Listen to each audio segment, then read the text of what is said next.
स्वागत है आप सभी का आपके अपने परिवार संस्कृत प्रभाव मित्रों। आज हम लोग भवभूतिकृत उत्तर रामचरितम की इस कड़ी में यानी भवभूत का उत्तर रामचरितम हम लोग पढ़ रहे थे पिछली कक्षा में, जो कि टीजीटी के पाठ्यक्रम में तृतीय अंक है। फिर भी हम लोग भूमिका भाग से उन सभी प्रश्नों को देख रहे हैं जो अक्सर सवाल परीक्षाओं में पूछे जाते हैं या पूछे जा सकते हैं। तो आज हम लोग भवभूति और उसकी कृतियाँ देखेंगे। अब तक जो साहित्य उपलब्ध हुआ है उसके आधार पर यह निश्चित रूप से कहा जा सकता है कि भवभूत के 3 नाटक हैं।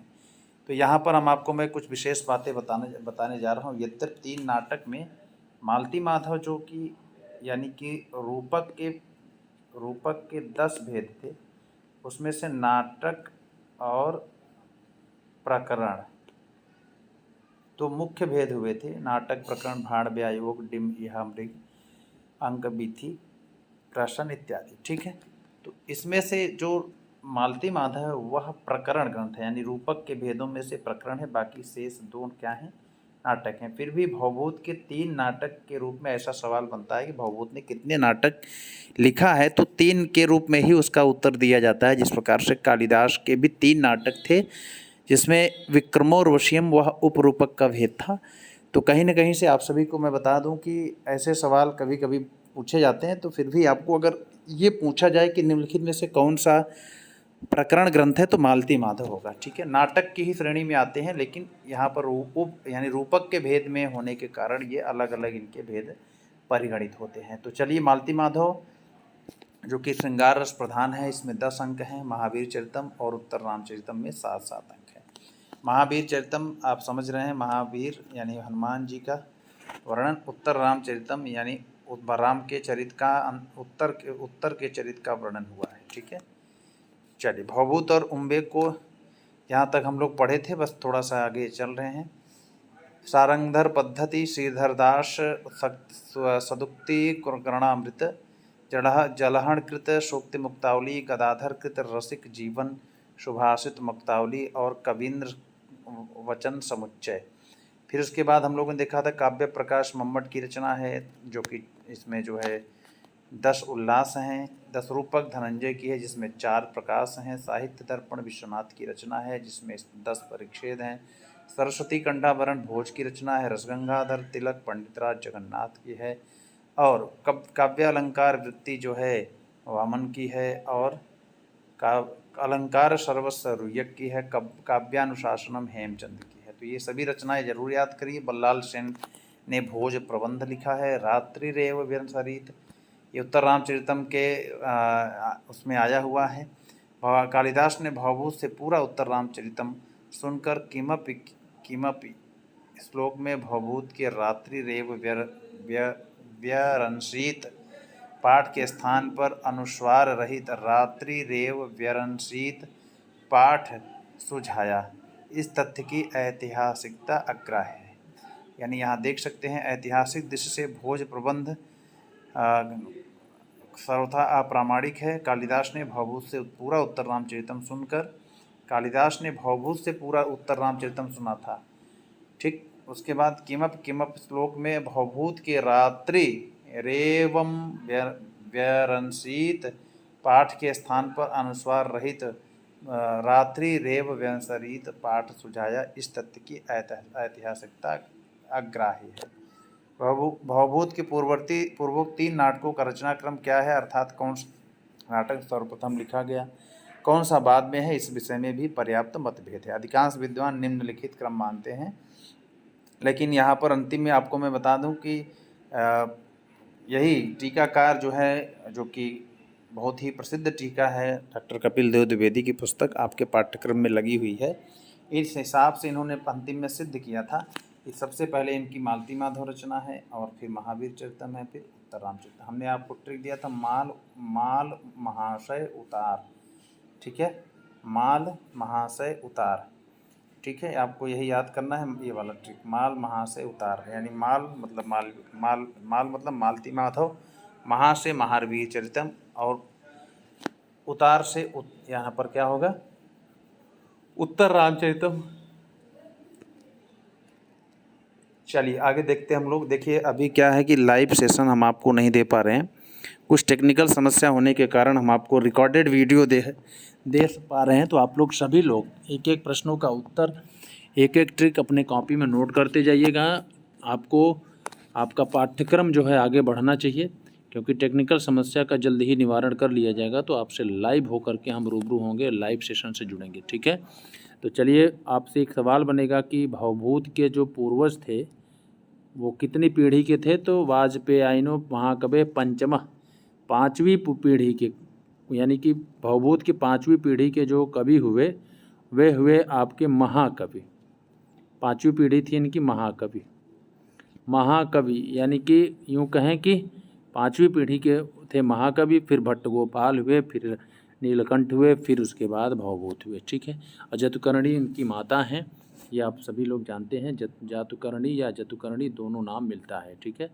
जातुकर्णी या जतुकर्णी, इसको इम्पोर्टेंट उसमें रख लीजिए, ठीक है। आगे देखिए, कुछ नहीं है, अब आपको बस केवल देखना है। भवभूत पहले शैव थे, बाद में वेदांती यानी गणेश स्तुति की थी। तो भवभूत का प्रथम नाटक मालती माधव है। मेरे विचार से भवभूत का प्रथम नाटक मालती माधव है, द्वितीय महावीर चरितम और तृतीय तथा अंतिम यानी अंतिम रचना है उत्तर रामचरितम। ऐसा मानने के लिए निम्नलिखित कारण है। कारण हमको नहीं पढ़ना है, आप देख सकते हैं कि यहाँ दिए हैं। भवभूत मालती माधव के मंगलाचरण में 4 श्लोक दिए हैं, मंगलाचरण के रूप में 4 श्लोक, जिसमें 3 में शिव स्तुति हुई है और 1 में गणेश स्तुति हुई। ये पूछा जा सकता है। सूत्रधार ने सूर्य की स्तुति भी की है। सूत्रधार ने भी, यानी कि इनके अलावा, यानी भवभूत के अलावा सूत्रधार भी एक सूर्य स्तुति भी किया है। उसके बाद महावीर चरितम में ब्रह्म स्तुति है, उत्तर रामचरितम में ब्रह्म यानी वाग ब्रह्म यानी शब्द ब्रह्म की स्तुति है। तो इसलिए देखिए, दोनों रचनाओं में जो है समानता है। उत्तर रामचरितम और महावीर चरितम में वाग ब्रह्म शब्द ब्रह्म यानी ब्रह्म की स्तुति हुई है, ठीक। चैतन्य ज्योतिषे नमः, ये आपको इम्पोर्टेंट है, ये महावीर चरितम के मंगलाचरण की लाइन है। चैतन्य ज्योतिषे नमः पूछा जा सकता है, तो चैतन्य ज्योतिषे नमः, ठीक है। उत्तर रामचरितम में वाग ब्रह्म यानी शब्द ब्रह्म की, वंदे मही चताम वाणीम शब्द ब्रह्म इदम। इससे स्पष्ट है कि वे पहले शिव भक्त थे, साथ ही गणेश सूर्य आदि के भी भक्त थे। बाद में मीमांसा और वेदांत आदि के गंभीर अध्ययन से वेदांती और ब्रह्मोपासक हो गए थे। ये पूछा जा सकता है। पहले शैव थे, बाद में जो है ब्रह्मोपासक, इसलिए इन्होंने ब्रह्म की वाग देवी ब्रह्म की स्तुति की है, यानी वेदांती हो गए थे। वेदांती यानी ब्रह्मो और ब्रह्मोपासक हो गए थे, ठीक है। चलिए, आइए हम लोग देखते हैं। तो मालती माधव में आप समझ सकते हैं श्रृंगार रस नाटक प्रधान है, इसको आप लोग जानते रहिएगा। इसमें श्रृंगार रस प्रधान है, मालती और माधव नायक नायिका का वर्णन है, ठीक है। रस सिद्धांत की दृष्टि से मालती में श्रृंगार रस प्रधान, महावीर चरितम में वीर रस, उत्तर रामचरितम में करु रस प्रधान है। वैज्ञानिक दृष्टि से अगर देखा जाए, मनोवैज्ञानिक दृष्टि से, तो मनुष्य में युवावस्था में श्रृंगार आता है, प्रौढ़ावस्था में वीर रस आता है और वृद्धावस्था में करुण प्रधान आता है। यही भवभूत के बौद्धिक विकास का क्रम मानना चाहिए। तो यानी कि जो जवानी की अवस्था में जो है छंद जो रस निकलता है वह श्रृंगार का पूर्ण भाव होता है, प्रौढ़ अवस्था थोड़ा सा होने पर वीरता का भाव आता है और वृद्धावस्था में करुण रस जरूर आता है। ये 3 अवस्थाओं पर 3 रचनाएं रचा है। तो ये देख सकते हैं, युवावस्था में मालती माधव और प्रौढ़ावस्था में महावीर चरितम और वृद्धावस्था में यानी करुण रस। ये करुण रस से ये सभी, वृद्धावस्था में करुण रस प्रधान यानी उत्तर रामचरितम। तो ये मनोवैज्ञानिक तरीके से विभाजन आपके सामने पूछा जा सकता है, ठीक है। तो मालती माधव में एक 3 शिव की स्तुति हुई है मंगलाचरण के रूप में, और गणेश स्तुति हुई है, और एक सूत्रधार ने स से सूत्रधार, स से सूर्य की स्तुति किया है, ठीक है। स से सूत्रधार और मालती माधव में शिव की स्तुति और गणेश की स्तुति हुई है, ठीक है। चलिए, अच्छा, वंश का वर्णन से सबसे विस्तृत मालती माधव में है, यानी अगर देखा जाए सबसे ज़्यादा विशद वर्णन जो है अपने बारे में, वंश के बारे में भवभूत ने सबसे ज़्यादा वर्णन जो है मालती माधव किया। इससे कम महावीर चरितम में और उससे भी कम उत्तर रामचरितम में। अंतिम 2 नाटकों में ही माता का नाम मिलता है। जातुकर्णी या जातुकर्णी इम्पोर्टेंट है। ये अंतिम 2 ही नाटकों यानी महावीर चरितम उत्तर रामचरितम में ही जातुकर्णी और जतुकर्णी का नाम आता है, मालती माधव में नाम माता का नहीं आता है। ये विशेष बात है, ठीक है। आगे देखिए, अगले 2 नाटकों में वे वश्यवाक और परिणत प्रज्ञ हो गए थे। ये पूछा जा सकता है। 2 नाटकों यानी उत्तर रामचरितम महावीर चरितम में अपने आप को वश्यवाणी देख सकते हैं। वश्यवाचः कवेः वाक्यम महावीर चरितम में 1/4 यानी 1 अंक पहले अंक का चौथा श्लोक। यम ब्रह्मांडम यम देवी वागवश्यवानुवर्तते, ये उत्तर रामचरितम के दूसरा श्लोक का है, ठीक है। तो ये है आप परिणत प्रज्ञस्य महावीर चरितम में विद्वानों को चुनौती के स्थान पर उन्होंने गुणज्ञ कहा है। महावीर चरितम में विद्वानों को चुनौती के स्थान पर गुणज्ञ कहा है, ठीक है। चलिए, ये आपके दिमाग में होना चाहिए कि परिणत प्रज्ञ और देखिए पद वाक्य प्रमाणज्ञ तीनों नाटकों में कहा है, ठीक है। पद वाक्य प्रमाणज्ञ 3 शब्द हैं तो तीनों में कहा है, लेकिन वश्यवाक में 2 ही है। तो वश्यवाक, यहाँ से देखिए वश्यवाक, वश्य और वाक, तो वह वाले 2 हैं यानी महावीर चरितम और उत्तर रामचरितम, ये दोनों में ही जो है इन्होंने वश्यवाक और परिणत प्रज्ञ कहा है। परिणत प्रज्ञ यानी निपुण हो गए थे, ठीक है। परिणत प्रज्ञ में 2 शब्द हैं, वश्यवाक में 2 शब्द हैं, तो केवल 2 ही नाटकों में इन्होंने परिणत प्रज्ञ और वश्यवाक कहा। ये बहुत इंपॉर्टेंट है, पूछा जा सकता है, ठीक है। चलिए नेक्स्ट, भवभूत का समय हम आपको अंतिम में निश्चित कर दे रहे हैं। इसमें कुछ सिद्ध न करिए क्या कैसे क्या है। काव्यालंकार और सूत्रवृत्ति वामन की रचना है। जब सूत्र जो है, सूत्र का लक्षण होता है अल्पाक्षरम असंदिग्धम ना, तो सूत्र कैसा होता है, अल्पाक्षर छोटा होता है। वामन जो बौना लोग होते हैं वो भी छोटे होते हैं। जब काव्यालंकार सूत्रवृत्ति आएगी तो यानी वामन की रचना है, वामन की, ठीक है। बौना भी छोटा और सूत्र भी छोटा होता है। चलिए, वामन ने भवभूत से उदाहरण दिए हैं, अतः वे वामन से पूर्ववर्ती हैं। कुछ नहीं है, इस विवरण के अनुसार भवभूत का समय 650 से 770 ईस्वी के बीच में निर्धारित होता है। इसका मतलब 7वीं शताब्दी का उत्तरार्ध या 8वीं शताब्दी का पूर्वार्ध माना जा सकता है। यानी 7वीं शताब्दी के उत्तरार्ध से 8वीं शताब्दी का पूर्वार्ध इनका समय माना जाता है। देखा, क्षेमेंद्र की रचना है औचित्य विचार चर्चा, बहुत इंपॉर्टेंट है। औचित्य विचार चर्चा और सुवित्र तिलक क्षेमेंद्र की रचना है। क्षेम मतलब होता है कुशल क्षेम, कहने अपना हाल चाल सुनाइए। उचित अनुचित, औचित्य विचार, उचित अनुचित, ठीक है। और सुवृत्त तिलक, तो क्षेम को छेकना कहते हैं। छेकना मतलब हम जब एक गोला बना लेते हैं, सुवृत्त मतलब अच्छा, और तिलक जब बनाते हैं कहने क्षेम, तो छेकना, अच्छा से छेकना। क्षेमेंद्र की रचना है सुवृत्त तिलक। और उचित अनुचित की चर्चा कुशल क्षेम में होता है। तो ये आपको याद रहे कि औचित्य विचार चर्चा किसकी रचना है और सुवृत्त तिलक किसकी है, ठीक है। कलहड़ की राज तरंगिणी है, ऐतिहासिक ग्रंथ है, इसको आप लोग याद रखिएगा, ठीक है। ये सदुक्ति कर्णामृत, ये बहुत इंपॉर्टेंट है, पूछी गई थी श्रीधर दास की, बहुत इंपॉर्टेंट है, एक बार सवाल यहाँ से बना है, सदुक्ति कर्णामृत, ठीक है। ये जो भवभूत थे, भवभूति और गौडहवों की रचना वागपत राज, ये दोनों जो है, ये दोनों यशोवर्मा के राजा यशोवर्मा के राजाश्रय में रहते थे। कलहड़ ने राज तरंगिणी में कन्नौज के राजा यशोवर्मा का उल्लेख किया है, उसे भवभूत तथा वागपत राज आदि का आश्रयदाता बताया गया है। कलहड़ ने बताया है कि भवभूत कन्नौज के राजा थे यशोवर्मा, और ये जो है इनके दरबार में भवभूत और वागपत राज गौडहवों की रचना, गौडहवों की रचना जो किया था, गौडहवों की रचना करने वाले यानी कि वागपति राज और भवभूत दोनों यानी कि यशोवर्मा के आश्रय में रहते थे। हम आपको बता दे रहे हैं ट्रिक। यश मतलब होता है ऐश्वर्य और भूत का मतलब होता है ऐश्वर्य। तो यशोवर्मा के दरबार में रहते थे भवभूत। यहाँ से पूछा जा सकता है, विष्णुवर्धन के दरबार में रहते थे भारव, ठीक है। और दंडी सिंह विष्णु के दरबार में रहते थे और राज्यवर्धन के दरबार में रहते थे। और इधर आपके जो है, हाँ, इधर आपके कालिदास जानते ही हैं, विक्रमादित्य के दरबार में रहते थे, हर्षवर्धन के दरबार में बाणभट्ट रहते थे। ये तमाम सवाल आपसे पूछे जा सकते हैं। तो गौड़हवो गौड़वध, गौड़हवो का मतलब होता है गौड़वधा, गौड़हवो गौड़वधा, ठीक है। ये वागपति राज की रचना है, वागपति राज की, ठीक है। ये दोनों जो है ये पता चलता है कन्नौज के राजा यशो वर्मा के दरबार में रहते थे, ये ज्ञात कैसे होता है। तो राजतरंगिणी के लेखक के अनुसार राजतरंगिणी में वर्णन हुआ है कलहण के द्वारा, वहाँ से पता चलता है कि ये दोनों कवि जो है कन्नौज के राजा यशो वर्मा के दरबार में रहते थे, ठीक है। चलिए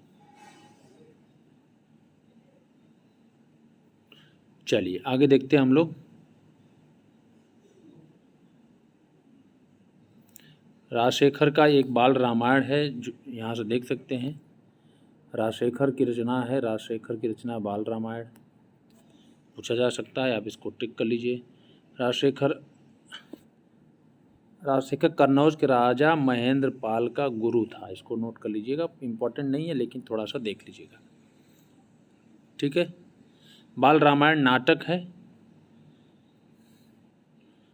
आगे बढ़ते हैं।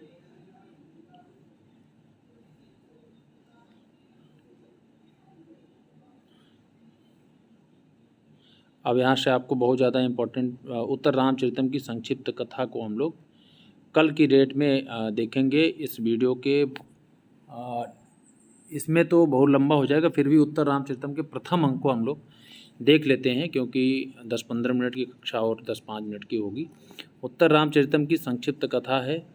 प्रथम अंक का नाम चित्त दर्शन है, जिसमें 51 श्लोक हैं। चित्त दर्शन के लिए जो है चित्त दर्शन लक्ष्मण जो है कराते हैं सीता और राम को, और इसमें क्या कैसी कहानी है सभी हम आपको बताने जा रहे हैं। तो उत्तर रामचरितम के प्रथम अंक में स्थान है अयोध्या, जो प्रथम अंक का दृश्य है जो उत्तर रामचरितम में।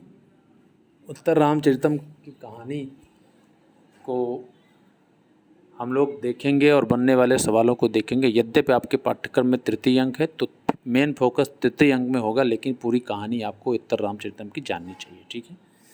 तो चलिए हम लोग बात करते हैं सूत्रधार, ठीक है, द्वारा देखिए नांदी पाठ किया जाता है। आपको पूछा जा सकता है उत्तर रामचरितम के मंगलाचरण का यानी नांदी यानी कि जो मंगलाचरण है वह किसने कहा।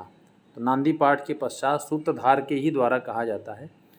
नाटककार भवभूत का परिचय देता है, यानी पश्चात सूत्रधार पहले ही नाटककार का परिचय देता है। सभी ग्रंथों में प्रारंभ में भवभूत ने अपने बारे में लिखा है, तो वही परिचय सूत्रधार के द्वारा दिया जाता है, ठीक है। सूत्रधार कहता है कि राज्याभिषेक के समय, यानी उत्तर रामचरितम में आप जानते हैं जब रावण को मार करके लौट के आते हैं अयोध्या में तो राज्याभिषेक होता है, उसी समय की कहानी है जब सीता का परित्याग होता है। तो राज्याभिषेक समय आए हुए अतिथियों का महाराज ने विदा कर दिया था। जब राज्याभिषेक होना था तो कई अतिथि आए हुए थे, जिसमें जनक इत्यादि भी आए हुए थे। तो वो सब जब राज्याभिषेक राम का हो गया, क्योंकि 14 वर्ष का वनवास करके आए थे और ये 14 वर्ष के बाद ही जो है इनका राज्याभिषेक होना था, तो राज्याभिषेक में अतिथि आए थे और उसमें सीता के पिता जनक भी आए थे। तो राज्याभिषेक के समय आए हुए अतिथियों को महाराज राम ने विदा कर दिया है।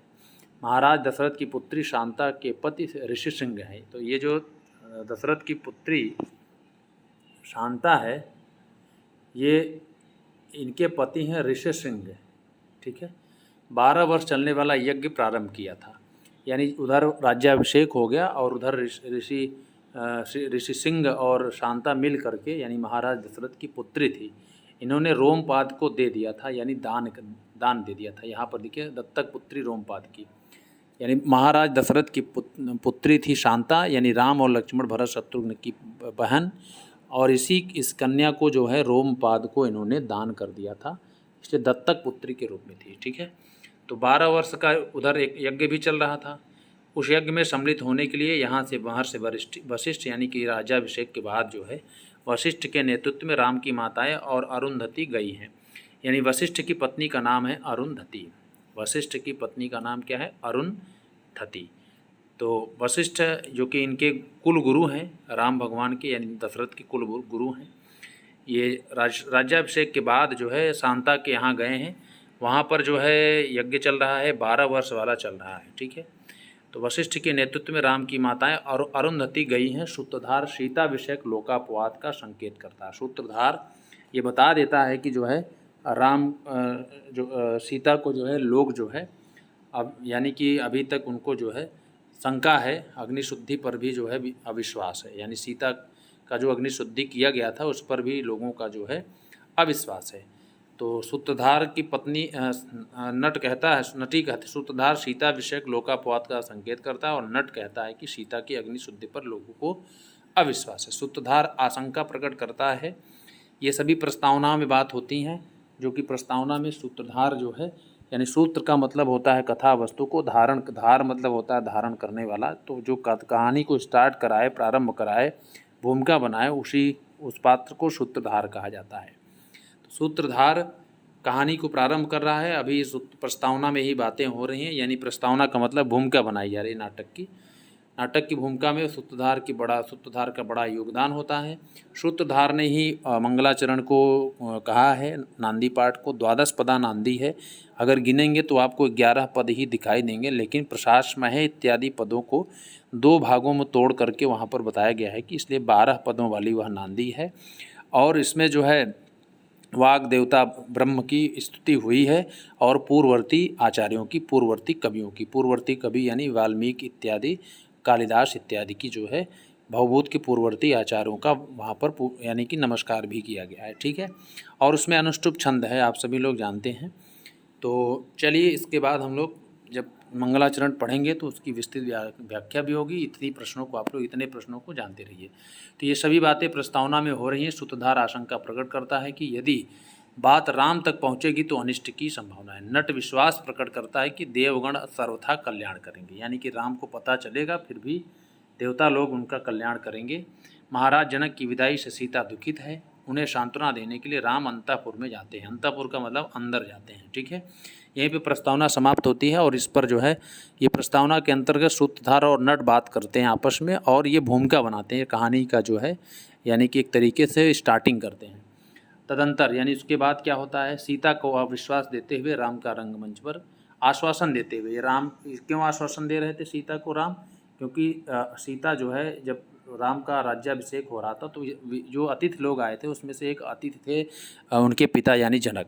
अब किसी के पिता जो है आए घर पे और उसके बाद चले जाएं तो थोड़ा बहुत तो दुखी होना स्वाभाविक है। तो उनको दुख था, शोक था कि पिता आए और चले गए। तो हर व्यक्ति हर पुत्री को अपने पिता की याद आती है। उसी याद में जो है वही आश्वासन देते हुए राम का रंगमंच पर प्रवेश होता है। ऋष्य सिंह के आश्रम से महर्षि वशिष्ठ आदि का संदेश लेकर आए हुए अष्टावक्र का प्रवेश होता है। अब उधर से संदेश भी आ गया, अष्टावक्र लेकर के संदेश आते हैं। अष्टावक्र में 8 जगहों से विभाजन थे, यानी 8 जगह से टेढ़े थे। वक्र मतलब होता है टेढ़ा, तो अष्टावक्र में बहुब्रीहि समास है। 8 जगह से हैं टेढ़े जो, यानी कि ये अष्टावक्र एक ऋषि थे, 8 जगह से टेढ़े थे। वही संदेश लेकर के आए थे वशिष्ठ इत्यादि का, जो कि वशिष्ठ इत्यादि अरुंधति और राम की माताएं जो गई थी ऋषिसिंह के यहाँ, शांता के यहाँ 12 वर्ष का जो यज्ञ हो रहा था, वहाँ से उनका कुछ संदेश लेकर के आए हुए थे कि क्या कहना है कि इस समय घर में राम लक्ष्मण और केवल सीता हैं, तो क्या करना चाहिए आप सभी को, क्योंकि नया नया जो है राज्याभिषेक हुआ है, अनुभव है नहीं, और ये लोग राज्याभिषेक करवाने के बाद चले गए थे। और ये जानते रहिएगा, राज्याभिषेक करवाने के बाद ये चले गए थे लोग, और इसलिए चले गए थे क्योंकि ऋषिसिंह और शांता यानी कि दशरथ के दामाद और राम के जीजा और ये सभी लोग यज्ञ कर रहे थे 12 वर्ष का, और इसलिए जो है वशिष्ठ इत्यादि वहाँ पर सम्मिलित हुए थे। राम की माताएं गई थी और वशिष्ठ की पत्नी अरुंधति भी गई थी वहाँ पर। तो उन्होंने कहा कि भाई कहीं ऐसा ना हो कि नया नया पूरा राज्याभिषेक हुआ है, राजा का क्या गुण होना चाहिए, सभी संदेश हमें देना चाहिए। तो अष्टावक्र के द्वारा वहाँ से संदेश यानी कि ऋषिसिंह के आश्रम से इनको भेजा गया था। महर्षि वशिष्ठ आदि का संदेश लेकर आए हुए अष्टावक्र का प्रवेश होता। अष्टावक्र ने संदेश सुनाया कि वशिष्ठ ने सीता को आशीर्वाद दिया है कि वह वीर प्रसवा यानी वीर संतान को जन्म देने वाली हो। तो यहाँ पर जो संदेश आया तो उसमें एक आशीर्वाद दिया गया वशिष्ठ के द्वारा, सीता को कहा गया कि वीर प्रसवा भव, वीर प्रसवा यानी वीर संतान को जन्म देने वाली हो। अरुंधति और शांता आदि ने राम से आग्रह किया है। अरुंधति अर्थात वशिष्ठ की पत्नी और शांता यानी ऋषिसिंह यानी कि दशरथ की पुत्री, ठीक है, और आदि ने राम से आग्रह किया है कि वह गड़बड़ी सी, देखिए यहाँ पर ध्यान से देखिए कवि की कितनी अच्छी कल्पना। चाहते तो ये बात जो है वशिष्ठ से भी कहलवा देते, लेकिन ये अनिष्ट लगता, क्योंकि किसी प्रसव इत्यादि का जो वर्णन है वह महिला पात्रों से ही इन्होंने कहलवाया है भवभूत ने। ध्यान से देखिए कितनी गंभीरता वाली बात है कि यहाँ पर चाहते तो वशिष्ठ जैसा एक वाक्य कहें वीर प्रसवा भव, और दोबारा ये भी कह सकते थे कि दोहद मतलब होता है जब गर्भिणी स्त्री जो है उसको किसी वस्तु की इच्छा होती है तो कहते हैं कि तुरंत उसकी पूर्ति करनी चाहिए, नहीं तो जो बच्चा पैदा होता है वह बहुत लालची होगा, उस वस्तु के प्रति जो है हमेशा मुँह फैलाया रहेगा, लार बहता रहेगा, ठीक है, ऐसा कहा जाता है। तो यहाँ पर अरुंधति और शांता ने आग्रह किया है राम से कि गर्भणी सीता के दोहदो, यानी गर्भणी की इच्छाएं, दोहद का मतलब होता है इच्छाएं, ये पूछा जाएगा, दोहद का मतलब होता है इच्छाएं, गर्भणी स्त्री की इच्छाएं को पूर्ण करे। और ऋषसिंह ने कहा है कि वह पुत्रवती सीता का दर्शन करेंगे, ठीक है, यानी कि हर सबके संदेश हो गया, अरुंधति और शांता आदि मतलब यहाँ राम की माताएं भी आ जाएंगी। उन्होंने आग्रह किया है राम से कि गर्भणी सीता के दोहद का जो है पूर्ण ध्यान दें। और ऋषसिंह ने यानी शांता के पति ने कहा है कि वह पुत्रवती सीता का दर्शन करेंगे, यानी ये जीजा हैं तो जीजा ज़्यादा मजाके वाली बात करते हैं, जरूर हम दर्शन करब अपने सराचिन के, ठीक है, तो इसको याद कर लीजिए। वशिष्ठ ने राम को आदेश दिया, अभी तक तो आशीर्वाद दिया था, अब राम को वशिष्ठ ने दिया है, आदेशित किया है कि देखो प्रजा को सर्वथा प्रसन्न रखना, क्योंकि अभी नई नई तुम्हारी नौकरी है, नई नई तुम्हारी जो है सरकार बनी है, तो कहीं ऐसा ना हो कि गड़बड़ कर दो, इसीलिए जो है उन्होंने आदेश दिया है, ना कि आशीर्वाद दिया, सीधे सीधे आदेश दिया है। इसीलिए यहीं से आता है, राम कहते हैं कि प्रजा को प्रसन्न रखने के लिए मैं सीता का भी परित्याग कर सकता हूँ। यहीं से पता चलता है कि अंतिम में इसी लाइन से अंतिम में यह घटना घटित हो जाती है, भावी घटना हो जाती है। तो इसके उत्तर में राम का कथन है कि मैं प्रजा को प्रसन्न रखने के लिए सीता को भी छोड़ सकता हूँ, इसमें एक सुक्ति आई भी है। राम का यह कथन सीता के भावी परित्याग की सूचना देता है। अष्टावक्र का प्रस्थान, यानी अष्टावक्र इतना कहकर चले जाते हैं। लक्ष्मण का प्रवेश होता है, वे खिन्न सीता को मनोविनोदार्थ राम और सीता को चित्रवीथी, इसलिए इस प्रथम अंक का नाम है चित्रवीथी। तो देखिए सभी लोग आए हुए थे, उनकी सबकी विदाई हो रही थी, राम के राज्याभिषेक में सभी अतिथि आए हुए थे, यहीं से कहानी स्टार्ट होती है। तो सबको 51 रुपया विदाई दे करके विदा करते हैं, यानी कि प्रथम अंक में ही जो है 51 श्लोक हैं, ये आपका ट्रिक है, ये याद रखिएगा। कुल 256 हैं, यानी हमने कहा था राम और लक्ष्मण दो ही व्यक्ति हैं जो कि 56 इंच का सीना दिखा करके रावण को मार करके चले आए थे, और उसी समय उत्तर रामचरितम की कहानी घटित हुई थी। 256 है, याद रखिएगा, दोनों का 56 था, यानी 256। तो प्रथम में 51 रुपया दे करके अतिथि आए हुए थे राज्याभिषेक में, तो वहाँ पर विदाई हुई थी, यहीं से कहानी प्रारंभ होती है, ठीक है। तो ये सभी आप लोग याद रखिएगा, प्रथम अंक में 51 श्लोक हैं, ठीक है। तो लक्ष्मण का प्रवेश होता है, अब एक कहानी और जुड़ती है, फिर मनोविनोदार्थ राम और सीता को चित्रवीथी में रामचरित से संबद्ध चित्र को देखने के लिए ले जाते हैं। इस चित्रवीथी में सीता की अग्नि शुद्ध तक के चित्र हैं, यानी जब अग्नि परीक्षा हुई थी वहाँ तक के चित्र हैं। राम सीता की पूर्ण पवित्रता की घोषणा करते हैं, यानी जो चित्र में जिम्भक अस्त्रों के चित्र को देखकर राम सीता को वर देते हैं, ये जिम्भक अस्त्र तुम्हारी संतान, ये पूछा जाएगा। जिम्भक अस्त्रों के चित्र को देखने पर राम सीता को वरदान देते हैं उसी चित्रवीथी के समय ही, और बाद में इनको जिम्भक अस्त्र प्राप्त होते हैं, और इन्हीं जिम्भक अस्त्रों से ही लव कुश की पहचान भी कर लेते हैं राम। जिम्भक अस्त्र क्योंकि सीता को वरदान राम ने ही दिया था, और इसी कारण से जो है इन्हें जो है ये पहचानने में भी मदद मिलती है बाद में, जब आप अगला अंक पढ़ेंगे। तुम्हारी संतान को प्राप्त होंगे। तत्पश्चात राम का अपने विवाह मंत्रा वृत्तांत, ये सब चित्रवीथी में है, यानी कि यूँ कहें म्यूजियम हॉल देखने गए थे। तो ये म्यूजियम हॉल अर्जुन ने बनाया था, अर्जुन नामक जो वास्तुकार था, पेंटकार था, और यह चित्रवीथी अर्जुन नामक कलाकार ने बनाया था। और सीता राम को जो है लक्ष्मण दिखाने जाते हैं। वनवासार्थ, जटाधारण, भागीरथी नदी, ये सभी वर्णन जो इनके जीवन में घटित हुआ था, सब वहाँ पर चित्र बना हुआ था चित्रवीथी में। यमुना तटवर्ती वटवृक्ष, विराध राक्षस की घटना, जनस्थान मध्यवर्ती श्रवण पर्वत, गोदावरी नदी, सुपर्णखा विवाद, सीता के रावण के द्वारा हरण की स्मृति, राम के द्वारा सीता को आश्वासन, जटायु के पराक्रम का चित्र, कुंजवान पर्वत, मतंग ऋषि के आश्रम में श्रमणा नामक सिद्ध तपस्विनी, पंपा तालाब, हनुमान और माल्यवान पर्वतों के चित्रों को देखना, सीता को वन विहार और गंगा स्नान का दोहा, तदर्थ राम का लक्ष्मण को रथ लाने का आदेश। ये सभी जो वर्णन था वो वर्णन हुआ था उसी प्रथम अंग में। आपको प्रथम अंग ज़्यादा नहीं देखना है। इसी प्रकार तदर्थ राम का लक्ष्मण को रथ लाने का आदेश, सीता को नींद आना, और उसके बाद दोहद, देखिए दोहद, सीता को वन विहार और गंगा का दोहद, दो ही दोहद हुआ था, एक तो वन विहार करने का और गंगा स्नान, क्योंकि ये सभी उनकी माताएं और शांता और अरुंधति ने कहा था कि सीता के दोहद को जरूर पूर्ण करना, इसलिए उन्होंने उनकी आज्ञा किया। तदर्थ राम का लक्ष्मण को रथ लाने का आदेश, दुर्मुख नामक दूत का प्रवेश और वह सीता विषयक लोकापवाद। दुर्मुख जो है यह राम का जो है गुप्तचर है, वह उसने संदेश लाया है, और दूत का प्रवेश और उसने वह सीता विषयक लोकापवाद की सूचना देता है, और इस सूचना से राम का मूर्छित होना, लोक आराधना के लिए राम का सीता को निर्वासित करने का निश्चय। देखिए सब एक एक चीज़ घटित हो रहा है। उधर उन्होंने कहा था कि वीर प्रसवा भव, तो वह गर्भिणी हुई थी उसी समय पर, और वन विहार और दोहद, ये सभी दोनों बातें, पहले दोहद की बात हुई थी और अंतिम में राम को आदेश दिए थे कि सीता मतलब कि प्रजा का पालन रखना। तो अंतिम में देखिए दुर्मुख को प्रवेश करा करके प्रथम अंक में ही उसकी सूचना दे करके राम मूर्छित होते हैं, और लोक आराधन के लिए राम ने सीता का निर्वासित करने का निश्चय किया।